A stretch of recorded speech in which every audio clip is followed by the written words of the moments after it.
What is going on, everybody out there in the YouTube trucking community? Sean Cahalan, Christian Brother Trucker, coming at you, giving another video. I'm going to give you guys an update on my current breakdown situation. So, in my last video, I had broke down on the side of the I-17 coming down into Phoenix and was waiting on a truck to come out, or a service truck to come out and fix my radiator hose to get going. Well, there's quite a bit more to this drama when it comes to this hose in particular, and Volvo, and the whole 9 yards.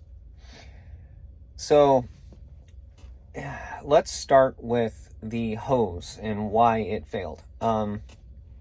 So the hose was sitting on the front of the motor, or it goes along the front of the motor, and on the front of the motor is mounted a bracket that they can loop a hook around to pull the engine out or to install the engine or whatever, what have you. I guess they bolt these onto all new engines. All the new Volvos have them. And there's also a serpentine hose, or a hose that has two curves in it. And it goes from the radiator down into the water pump. Well, when the service guy finally did show up, and he showed up after I'd been sitting on the side of the road for about 8 hours. And so the reason, I'll start with why it failed. So on the, where the hose couples up to the radiator, there's a notch, or not a notch, but a line on there. And on the hose, there's a line. And it's supposed to be rotated and aligned in a certain position when they put it onto the fitting. Because if the hose is rotated forward or not aligned properly, it's going to rub on that bracket. So if it was aligned properly and sitting up where it was supposed to be sitting, it wouldn't have been rubbing on that bracket, but it wasn't lined up properly. So in order to fix it, it was an Alaskan bush fix. And the guy literally took crazy glue and duct tape. Yep. Gorilla tape. Black Gorilla tape. So he takes the hose off and sprayed starting fluid on it to clean the hose up, and then he put crazy glue on the hole and waited for it to dry, and then wrapped it with Gorilla tape. And so after that point, I'd been sitting on the side of the road for 10 hours. And I was able to get the truck down, get the load delivered at 3:30 a.m., and then bring the truck over to the shop. The road service call costed $850 for crazy glue and Gorilla tape. Yeah. And it wasn't even a permanent fix. So in previous videos, I had mentioned how expensive it is to get these trucks fixed while out on the road. Now, $850 for a few drops of crazy glue, maybe half a bottle of crazy glue. I don't know how much he used. A little bit of starting fluid and Gorilla tape. And by the way, the truck is sitting over here outside of the shop, and it's leaking. So his little bush fix lasted maybe 85 miles.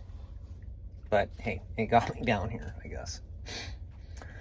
But, so now let's talk about Volvo. So Volvo makes and produces trucks, and they also produce the parts that you need. So evidently, they released all of these trucks and didn't disperse all the parts that you need. So this particular hose is on national back order. It's a radiator hose, dude. Like, you would think you'd be able to walk into any parts truck, any truck parts store and be able to find this radiator hose. Nope. So I'm sure that, if I did some digging around on my own, I could probably find one, but it's not my truck. So yeah, evidently nobody has this hose. It's a super, super elite, very rare hose that you can't find. So the truck 242, which is the one that I was in a week and a half ago, that broke down. And I sat here for 3 days waiting for them to fix that truck. I'm sitting in that truck right now. And this truck is good to go. So I got to go and get my stuff out of my new truck, bring it over to this truck, run this truck until I go home, and then I get to move to Idaho. And then when I come back, I have to fly from Idaho to wherever I'm going to come and get this truck or something. I'm going to have to do a lot of back and forth due to these breakdowns. So, all in all, boys and girls, I have lost 3 days on 242 when it went down. I rented a car and drove home, got into the other truck, drove it back down here, broke down, and this is day number 2 that I've lost. So now, productivity wise, I think I've lost about a week and a half of total downtime. If I'm not including, it's a long time to be sitting because of breakdowns. Now, I know that, like, this silver truck in particular, it probably was down for about 4 or 5 days. But you take these 2 trucks, combine them together, and it's been 4 or 5 days on the silver truck, and then another 2 days on the other one, and then travel time to get back up to Tulsa to get the other truck. And I'm not sure how much money I'm making on breakdown pay, but it's not much. So lean times, even as a company driver, when these trucks break down, it costs a lot. So, I've been sitting here questioning my life choices as a as a truck driver recently. Because when these breakdowns happen, normally I'm making about $1,400 a week, and we'll see. We'll see what my checks are. And I'll post an update video about what I make when I'm broke down, and kind of show you some of the differences of when the breakdowns happen, what it costs, on your paycheck.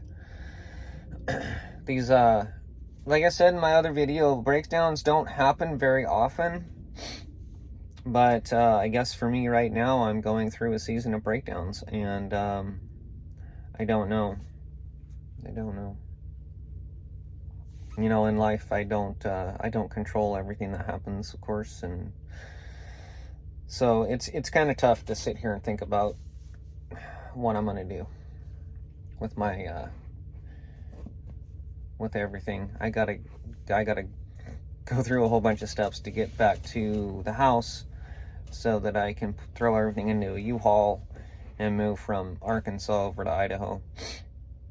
So I guess I got to go over to my red truck because I had to take enough stuff to put on the other truck to be able to get it down here. So I was driving in that one for a few days, and the plan is to come down here and grab the rest of the stuff off this silver truck and put it on that one and stay in that new truck.